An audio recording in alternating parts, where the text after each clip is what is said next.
a little bit of it when it's raining over the mountains of Mallorca, the Tramontana Mountains there. And this end of the island gets twice as much rain all the year round than the eastern end, mainly because of those mountains. But we can see that perfectly today. Not quite as clear as during the winter time, but I'll point it out to you, of course. But also we're going to join the Passage de San Nicolau.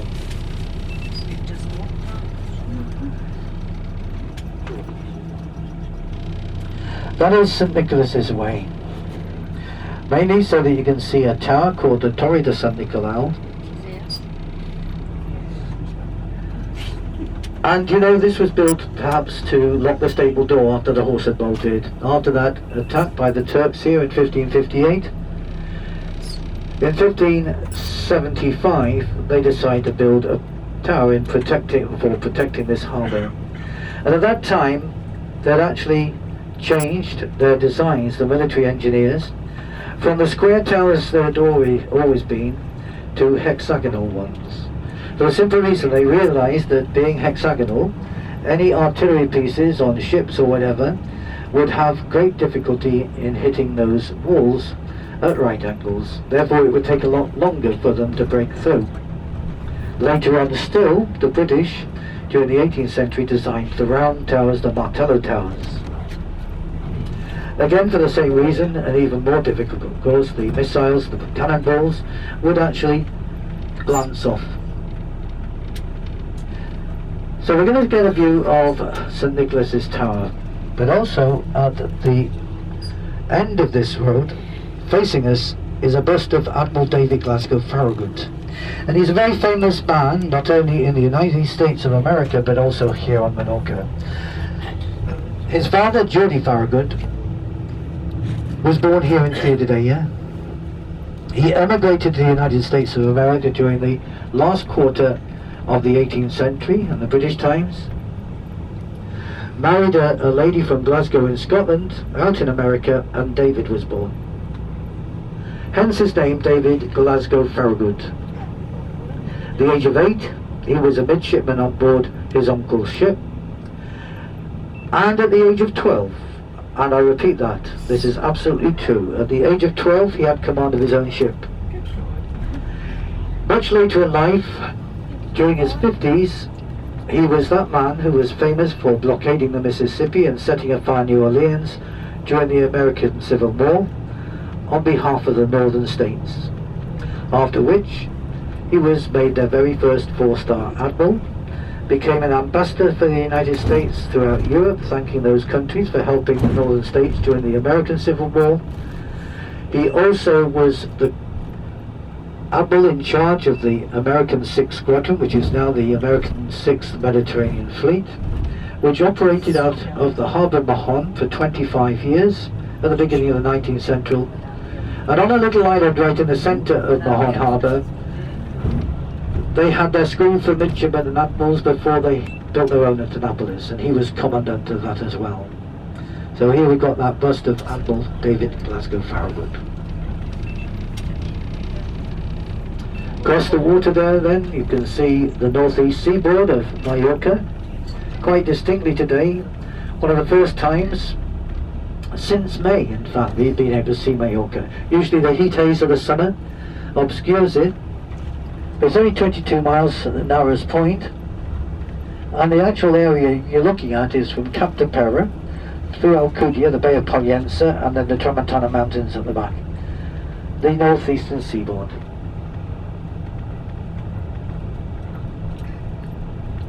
As far as the Menorcans are concerned, it's much too close, but you'll find out why later. They will probably start foaming at the mouth. So typical of this western end of Menorca are these little rocky inlets with small sandy beaches. The beach you're going to see in a minute is called Playa Grande, which is one of our smaller beaches, but in fact means large beach, and the local beach for the people of Coutadella. Our newest hotel on Menorca is the Port Coutadella here.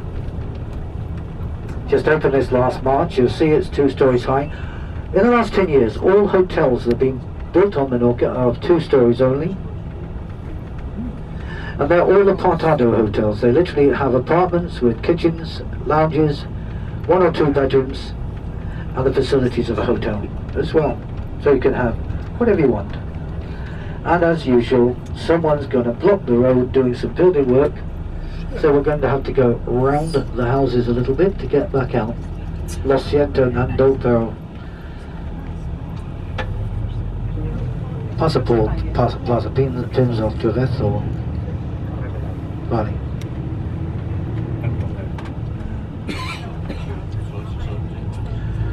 Now building has just started again, because no building is allowed on Menorca unless it's in the centre of either Mahon, Coutadella, or one of the other 6 towns on the island.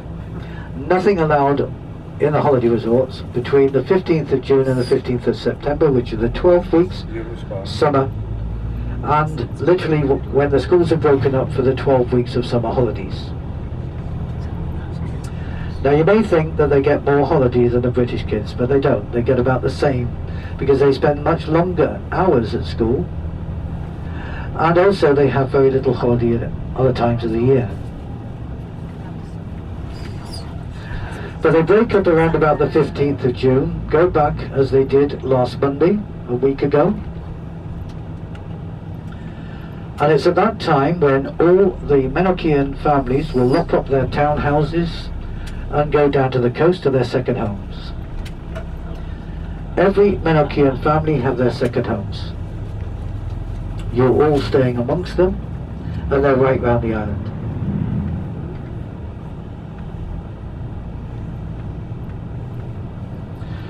When we first came on holiday to Menorca, almost by accident, because we booked through the travel agency Thomas Cook's 35 years ago to go to Tenerife, and the day before we were told that the hotel was overbooked. So they gave us an alternative and said, why don't you try Menorca? Where the heck's Menorca, we said.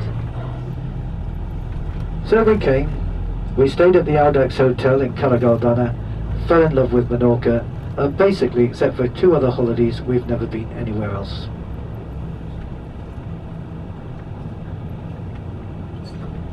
And at that time, the season was literally from the middle of June to the middle of September. Everything opened, middle of June, everything closed at the middle of September. Those Menorcans who had built just 1 or 2 hotels around the island and various apartments and villas would work in them. They would actually work in as waiters, as receptionists, as chefs in the various restaurants. September, when everything closed, they went back in to do what they did traditionally, and that was building more hotels, more restaurants, etc. Now, of course, the majority of Menorcans don't work in the tourist industry. Yes, they own them, the hotels and the apartments, and many villas which are for rent, but they employ some 26,000 migrant workers from mainland Spain, who come across at the beginning, well, the end of April to take up their various posts, and by the end of October they're all getting on those ferries. They're going back to Andalusia, and especially to the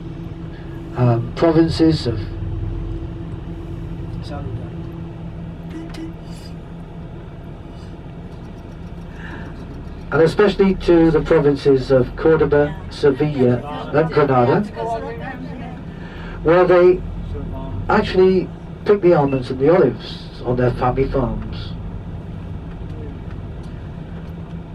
Then, the next year we see the same families coming back once more, leaving the islanders to the peace and tranquility of Menorca, where everyone, if they want to, has full-time employment even during the winter. Tourism is a very small part of the economy of Menorca. Growing, of course, and because there's so much money being invested into it by the local people in recent years, very important.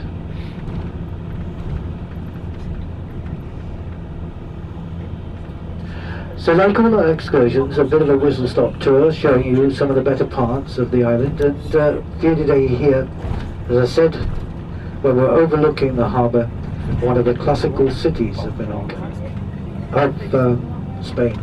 These, and perhaps the same that you'll see all through Spain, you find there's many what you would call grotty facades in the cities and towns, although hugely being brightened up in recent years.